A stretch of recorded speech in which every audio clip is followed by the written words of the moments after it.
ጉባኤ ስለ እግዚአብሔር የምናነሳበት 5 10 እያልን ተሰባሰብን። ይህንን የሚያክል ሕዝብ አገኘ። ይህ ሕዝብ በኢትዮጵያ እኮ ላይሰበሰብ ይችላል።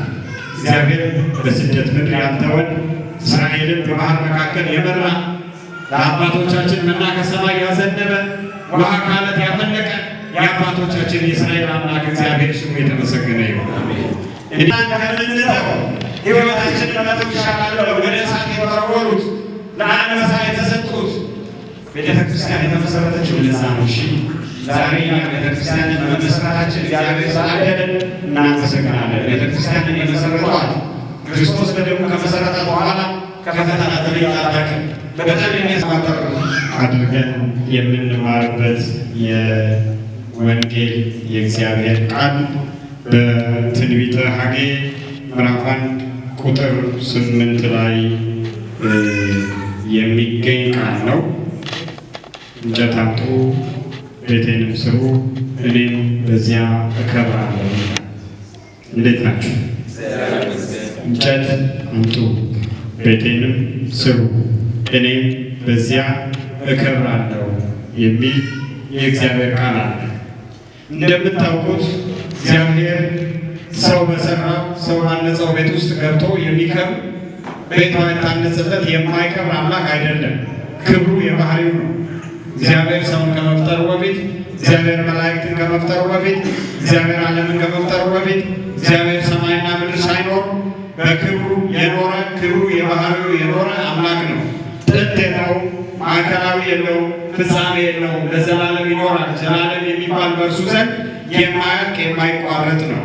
ነገር ግን እግዚአብሔር ከሰው ልጆች ጋር የሚገናኝባቸው ቃል ኪዳን የሚገባባቸው የሰው ልጆች ለመቀደስ ሲፈልጉ፣ እግዚአብሔርን መምሰል ሲፈልጉ፣ እግዚአብሔርን ማግኘት ሲፈልጉ ከእግዚአብሔር ጋር ቃል ኪዳን የሚገባቡባቸው ደግሞ በምድር ላይ ቃል ኪዳን የገባባቸው ቦታዎች አሉ። እንደምታውቁት ከኦሪት ከሙሴ ዘመን በፊት በነበረው በዘመነ አበው ወይም ደግሞ ሕገ ልቡና በሚባለው ዘመን አባቶች የእግዚአብሔር ቤት እያሉ እየሰሩ ይገለገሉ ነበር።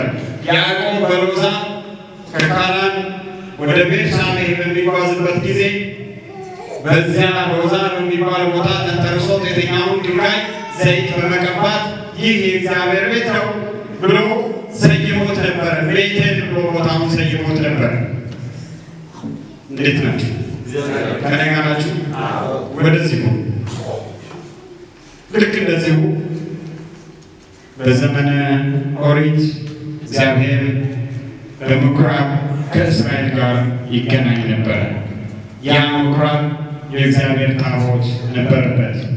በዚያ የእግዚአብሔር ታቦት ባለበት ምኩራብ መሠዊያ ነበረው። መሠዊያው የኦሪቱ ሊቀ ካህን የበግ ደም፣ የላም ደም፣ የፍየል ደም፣ ዱቄት፣ የርግብ ደም እያስገባ የሚሰዋበት፣ መሠዊያውን በደም የሚረጭበት፣ እግዚአብሔርን የሚለማመንበት፣ የሰው ልጆችንና እግዚአብሔርን የሚያስታርቅበት፣ ደግሞ የሰው ልጆችንና እግዚአብሔርን ከማስታረቁ በፊት የራሱን ኃጢአት አስተስርዮ የሚገባበት ምኩራብ ነበረ። በዚያ ምኩራብ እግዚአብሔር ይገለጥ ነበረ። በደመና ይገለጥላቸው ነበረ። ከነቢያቱ ጋር ይነጋገርባቸው ነበረ። በቅድስና በንጽህና በቤተ መቅደስ ባገለገሉት ጊዜ ብዙ በረከት ያሳድርባቸው ነበረ። ደግሞም በቅድስና በንጽህና ባላገለገሉት ጊዜ መቅሰፍት ያገኛቸው፣ ጠላት ያገኛቸው፣ ስደት ያገኛቸው ነበረ። እንደምታውቁት ነቢዩ ዳዊት የእግዚአብሔር ቤት ለመስራት ይመኝ ነበረ። የእግዚአብሔር ቤት የእግዚአብሔር ታቦት በድንኳን ተቀምጣለች። እኔ ከዝግባ በተሰራ ቤት ውስጥ ተቀምጫለሁ። ስለዚህ የእግዚአብሔር ቤት መስራት አለብኝ። የእግዚአብሔር ቤት እስከሚሰራ ጊዜ ድረስ እኔ ወደ ቤት አልገባም የሚል ሀሳብ ነበረ። ነገር ግን ሁሉ ነገር ፈቃድ እግዚአብሔር ነው። ሁሉ ነገር ምንድን ነው? አቤት ፈቃድ እግዚአብሔር ነው። ለዳዊት ነው። ዳዊት ለልቤ የተባለ ነቢይ ነው። እግዚአብሔር ይወደዋል። ብዙ ነገሮችን ነግሮታል። ዳዊት ያልተናገረው ነገር የለም። ዳዊት የማያውቀው ነገር የለም። የዳዊትን መዝሙር በመጸለይ ዛሬ የማናገኘው ጥያቄ የማንፈታው እንቆቅልሽ የለም። ነገር ግን እግዚአብሔር ለዳዊት እንዲህ አለው፣ ቤቴን ትሰራ ዘንድ አልፈቀድኩልህም። በአንተ ዘንድ የንጹሐን ደም ፈሷል። ደግሞ በእግዚአብሔር ፊት ኃጢአትን ሰርተሃል።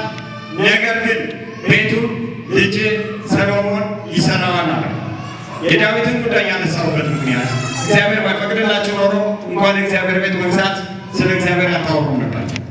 ፈቃድ እግዚአብሔር ነው ሲያሰባሰባችሁ፣ መጀመሪያ ለጸሎት የሰበሰባችሁ። ሁላችንም እግዚአብሔርን ብለን ከሀገራችን አልተሰደድን ማለት እንጀራ ነው የተሰደዳችሁት። እንጀራ ፍለጋ መጣን። ለእግዚአብሔር ብለን ሳይሆን ራሳችንን ለመለወጥ ለመቀየር ብለን መጣን። እግዚአብሔር ደግሞ ተከትሎን መጣ፣ ሰበሰበን፣ አበዛን፣ አሰፋን፣ ልጆች ሰጠን፣ ቤተሰቦች መሰረትን፣ ስራ መስራት ቻለን። እግዚአብሔርን የምናውቅበት ጉባኤ፣ ስለ እግዚአብሔር የምናነሳበት 5 10 እያለን ተሰባሰብን። ይህንን የሚያክል ህዝብ አገኘ። ይህ ህዝብ በኢትዮጵያ እኮ ላይሰበሰብ ይችላል።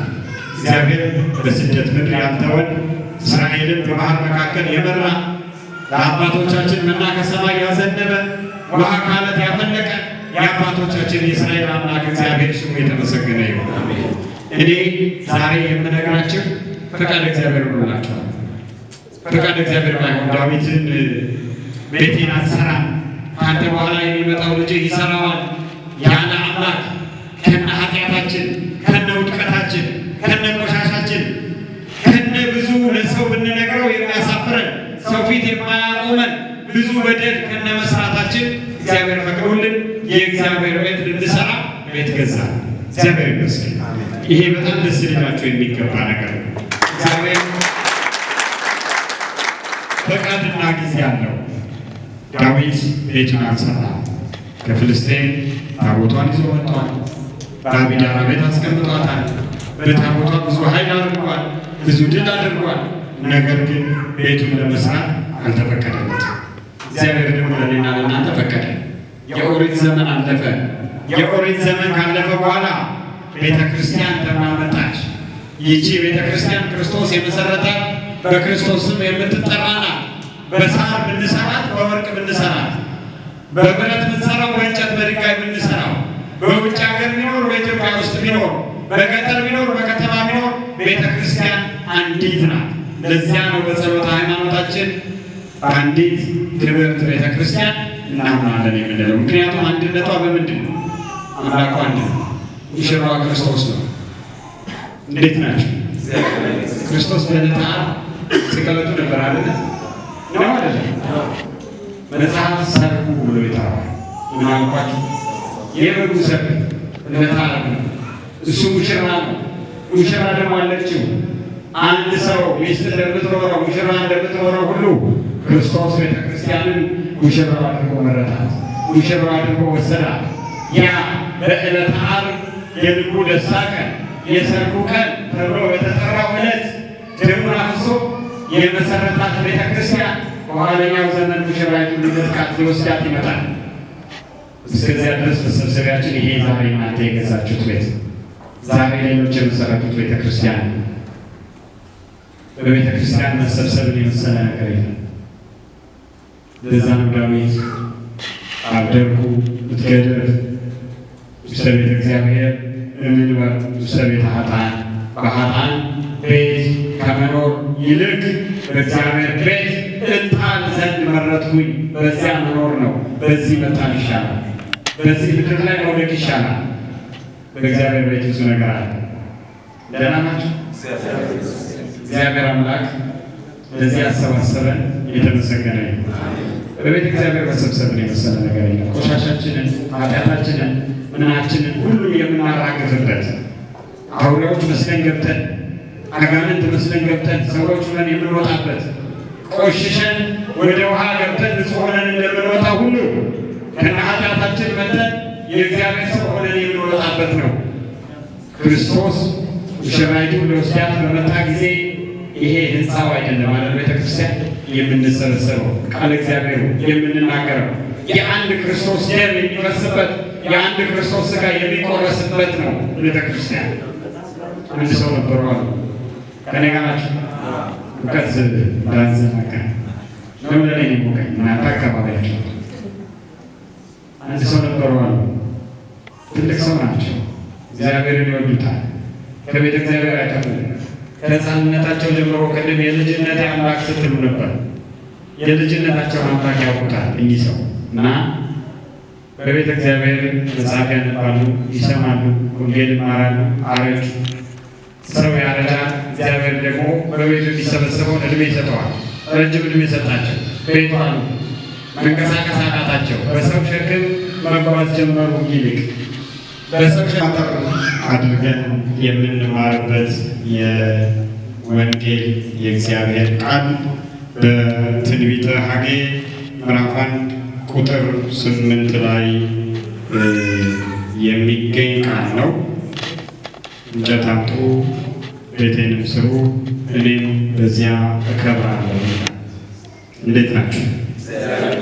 እንጨት አምጡ፣ ቤቴንም ስሩ፣ እኔም በዚያ እከብራለሁ የሚል የእግዚአብሔር ቃል አለ። እንደምታውቁት እግዚአብሔር ሰው በሰራው ሰው ባነጸው ቤት ውስጥ ገብቶ የሚከብር ቤቷ የታነጸለት የማይከብር አምላክ አይደለም። ክብሩ የባህሪው ነው። እግዚአብሔር ሰውን ከመፍጠሩ በፊት፣ እግዚአብሔር መላእክትን ከመፍጠሩ በፊት፣ እግዚአብሔር ዓለምን ከመፍጠሩ በፊት፣ እግዚአብሔር ሰማይና ምድር ሳይኖር በክብሩ የኖረ ክብሩ የባህሪው የኖረ አምላክ ነው። ጥንት የለውም፣ ማዕከላዊ የለውም፣ ፍጻሜ የለውም፣ ለዘላለም ይኖራል። ዘላለም የሚባል በእርሱ ዘንድ የማያልቅ የማይቋረጥ ነው። ነገር ግን እግዚአብሔር ከሰው ልጆች ጋር የሚገናኝባቸው ቃል ኪዳን የሚገባባቸው የሰው ልጆች ለመቀደስ ሲፈልጉ፣ እግዚአብሔርን መምሰል ሲፈልጉ፣ እግዚአብሔርን ማግኘት ሲፈልጉ ከእግዚአብሔር ጋር ቃል ኪዳን የሚገባቡባቸው ደግሞ በምድር ላይ ቃል ኪዳን የገባባቸው ቦታዎች አሉ። እንደምታውቁት ከኦሪት ከሙሴ ዘመን በፊት በነበረው በዘመነ አበው ወይም ደግሞ ሕገ ልቡና በሚባለው ዘመን አባቶች የእግዚአብሔር ቤት እያሉ እየሰሩ ይገለገሉ ነበረ። ያዕቆብ በሎዛ ከካራን ወደ ቤርሳቤህ በሚጓዝበት ጊዜ በዚያ ሎዛ በሚባል ቦታ ተንተርሶት የተኛውን ድንጋይ ዘይት በመቀባት ይህ የእግዚአብሔር ቤት ነው ብሎ ሰይሞት ነበረ። ቤቴል ብሎ ቦታውን ሰይሞት ነበረ። እንዴት ናችሁ? ከእኔ ጋር ናችሁ? ወደዚሁ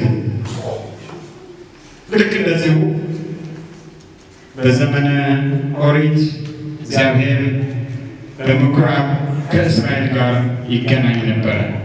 ያ ምኩራብ የእግዚአብሔር ታቦት ነበረበት። በዚያ የእግዚአብሔር ታቦት ባለበት ምኩራብ መሠዊያ ነበረ።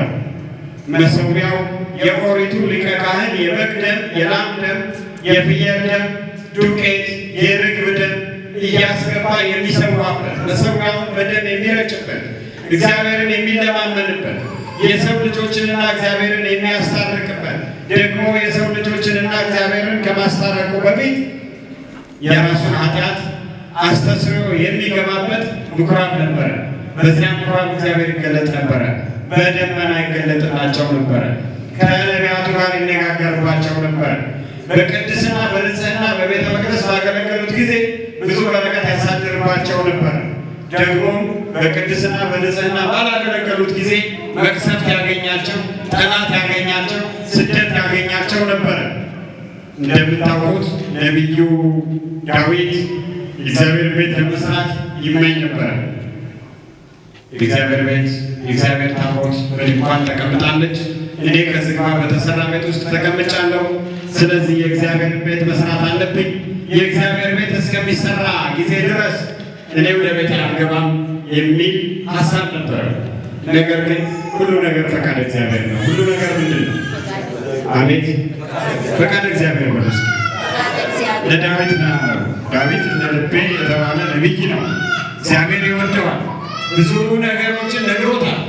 ዳዊት ያልተናገረው ነገር የለም። ዳዊት የማያውቀው ነገር የለም። የዳዊትን መዝሙር በመጸለይ ዛሬ የማናገኘው ጥያቄ የማንፈታው እንቆቅልሽ የለም። ነገር ግን እግዚአብሔር ለዳዊት እንዲህ አለው፣ ቤቴን ትሰራ ዘንድ አልፈቀድኩልህም። በአንተ ዘንድ የንጹሐን ደም ፈሷል። ደግሞ በእግዚአብሔር ፊት ኃጢአትን ሰርተሃል።